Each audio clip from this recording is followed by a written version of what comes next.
Doctor Sarvepalli ৰাধাকৃষ্ণনৰ জন্ম হৈছিল 1888 চনৰ 5 ছেপ্টেম্বৰত তামিলনাডুৰ তিৰুমণি গাঁৱৰ এটা ব্ৰাহ্মণ পৰিয়ালত।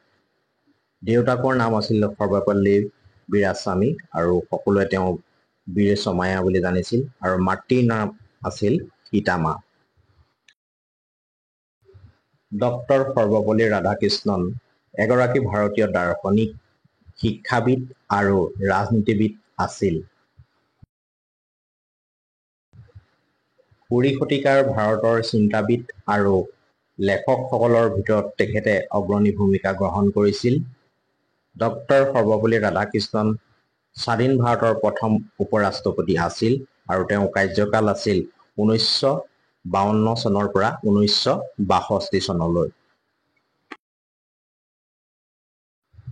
পৰৱৰ্তী সময়ত তেওঁ 1962 চনৰ পৰা 1966 চনলৈকে ভাৰতৰ ৰাষ্ট্ৰপতি পদতো নিৰ্বাচিত হৈছিল। উদাৰ নৈতিক ধৰ্মীয় দৃষ্টিকোণ আৰু ধৰ্মনিৰপেক্ষতাৰ প্ৰতি তেওঁ আস্থাশীল আছিল।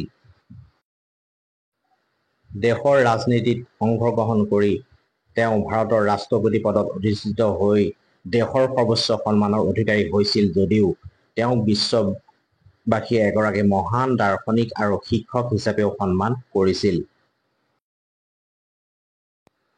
পৃথিৱীৰ কিছুমান দেশত শিক্ষকসকলক গুৰু বিশেষ সন্মান প্ৰদান কৰিবলৈ শিক্ষক দিৱস আয়োজন কৰা হয়। ভাৰতত ডক্টৰ সৰ্বপল্লী ৰাধাকৃষ্ণনৰ জন্মজয়ন্তী উদযাপনৰ বাবে প্ৰতি বছৰে 5 ছেপ্টেম্বৰত শিক্ষক দিৱস তথা টিচাৰ্ছ ডে হিচাপে পালন কৰা হয়।